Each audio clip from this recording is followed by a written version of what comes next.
तो एक तरफ आस्था की साधना है और दूसरी तरफ सेहत का भी सवाल है। तो इन तमाम पहलुओं पर हम चर्चा करेंगे आज। बात आस्था की भी होगी और बात यह भी कि सावन के इस पूरे माह के दौरान खुद को तंदुरुस्त कैसे रखें, अपने तन और मन को शुद्ध कैसे रखें, तमाम पहलुओं पर बातचीत करेंगे। डॉक्टर सुमित्रा अग्रवाल हमारे साथ मौजूद रहेंगी जो कि ज्योतिषाचार्य हैं। इसके अलावा डॉक्टर परमेश्वर अरोड़ा भी हमारे साथ आयुर्वेदाचार्य मौजूद रहेंगे और doctor Sushila Kataria senior director internal medicine Medanta hospital से हमारे साथ जुड़ रही हैं। सभी मेहमानों का बहुत बहुत स्वागत है हमारे साथ इस चर्चा में शामिल होने के लिए। मैं सबसे पहले सुमित्रा जी का रुख करना चाहूंगा।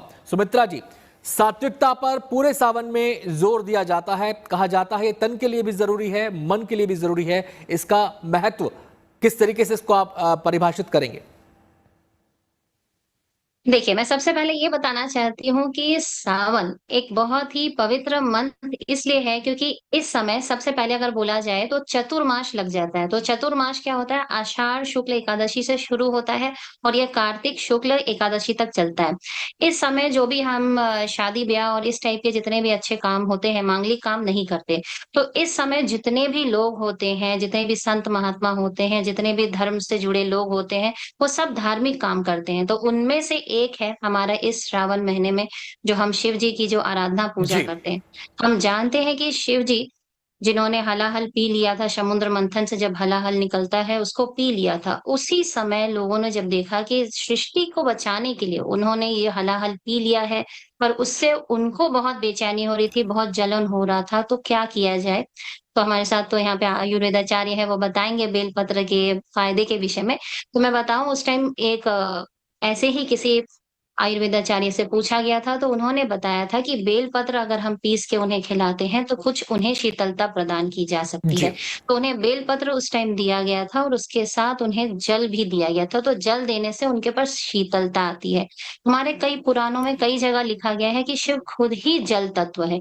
इसीलिए हम हर समय जब भी हम शिव जी की बात करते हैं, हम जल, जल, जल, जल की बात बहुत ज़्यादा करते हैं। क्योंकि अगर हम जल नहीं चढ़ाते हैं, जी। तो हम जो मैसेज या जो भगवान को अपने चीज़ अर्पित करना चाहते हैं, वो उन तक पहुँच ही नहीं पाता है। इसलिए बेलपत्र भी चढ़ाना ज़रूरी है, जल भी चढ़ाना ज़रूरी है और मन में पवित्रता आनी बहुत ज़रूरी है। हम एक चीज़ जानते हैं सुमित्रा कि जी, आप इस हमारे दौरान ये कहा जाता है कि सात्विकता बेहद जरूरी है सावन के महीने में और तामसिक चीजों का सेवन इस दौरान नहीं करना चाहिए। तो इस नजरिए से देखा जाए तो सात्विकता और आहार दोनों का सीधा कनेक्शन है यहाँ पर। हाँ, बिल्कुल है। क्योंकि अगर हम सात्विक नहीं होंगे, हमारा मन अगर पवित्र नहीं होगा, तो हम जी। भगवान से जुड़ ही नहीं पाएँगे। हम अपने आपे में ही नहीं आएँगे, तो हम अपने परमात्मा से कभी नहीं जुड़ पाएँगे। अगर हम परमात्मा से जुड़ना चाहते हैं, तो हमारा खाना-पीना उस पे बहुत निर्भर करता है। अगर हम बहुत ही ज़्यादा ऐसी चीज़ों को खाते हैं, जो हमारे अंदर एग्रेशन को बढ़ाता है, तो हमारा मन शीतल नहीं होगा और हमारा मन अपने अंदर केंद्रित नहीं होगा और हम आगे भगवान से जुड़ नहीं पाएँगे और सारे खेल मन और आत्मा को भगवान परमात्मा से जोड़ना है। तो चलिए, इसको ये तो जोड़ने के आस्था के लिए नजरिए से सात्विक होना आहार और मन का जो कनेक्शन है, कैसे उस दिशा में शुद्धि की तरफ कदम बढ़ा सकते हैं, इसके बारे में आपने बताया। मैं सीधे यहाँ पर रुख करना चाहूंगा डॉक्टर सुशीला कटारिया जी का भी, जो मैं यहाँ पर रुख करूंगा। आप सुमित्रा जी, सावन के महीने में व्रत का भी खासा महत्व है और व्रत के अगर हम व्रत को देखें तो ये कैसे हमारे जो एक आध्यात्मिक एकाग्रता है, जो हमारी धार्मिक एकाग्रता है, उसमें कैसे योगदान ये करता है? जी, जैसे कि अभी मैं बताना चाह रही थी कि अभी क्योंकि अधिक मास होने के चलते ज़्यादा दिन हमें मिलेगा, चा 8 हमें सोमवार मिलेगा व्रत जी। करने के लिए और इसमें स्त्रियाँ मंगला गौरी का व्रत भी कर सकती है, 4 तो उन्हें श्रावण का मिल जाएगा और 5 उन्हें मिलेगा अधिक मास का। तो ये उन्हें 9 व्रत करने का मौका मिलेगा। व्रत जब हम करते हैं और हमारे डॉक्टर साहब लोग भी हमारे बात से सहमत होंगे, हालाँकि मैं भी डॉक्टर हूँ, तो मेरा जो मानना है और जो हमारे धर्म में भी जो बातें बताई गई हैं कि जब हम आहार खाते हैं तो हमारे बॉडी का एनर्जी जो यूज़ हो जाता है डाइजेस्टिव प्रोसेस में लग जाता है। पर अगर हम नहीं खा रहे हैं, हम निराहार रहते हैं तो काफ़ी सारा जो एनर्जी है वो हमारे ब्रेन को एकाग्र करने में लग जाता है।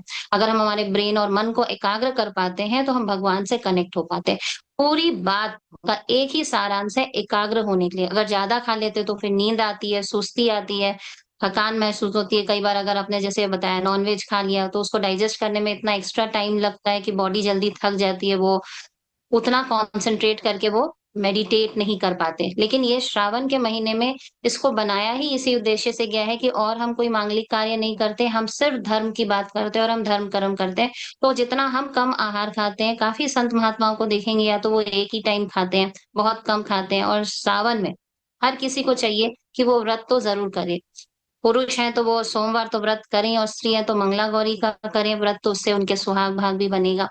तो कुल मिलाकर बात ये है कि अगर हम कम आहार खाते हैं या सात्विक आहार खाते हैं, नॉन-वेज नहीं खाते हैं, तो हम कहीं न कहीं पूरी ऊर्जा और एनर्जी को ब्रेन और माइंड को फ़ोकस करने में लगा सकते हैं और जब तक हम एकाग्र नहीं होंगे, तब तक हम कुछ भी नहीं कर पाएँगे। एक कागज़ लीजिए और एक मैग्नीफायर, सन की लाइट से हम उस कागज़ को जला सकते हैं क्योंकि वो केंद्रित है, एकाग्रित है। जी। तो जब हम केंद्रित होते हैं किसी एक बिंदु पर, तो हम अपनी आस्था को चरम सीमा पर ले जा सकते हैं और हम तब सात्विक भगवान से अपनी आत्मा को कनेक्ट कर सकते हैं।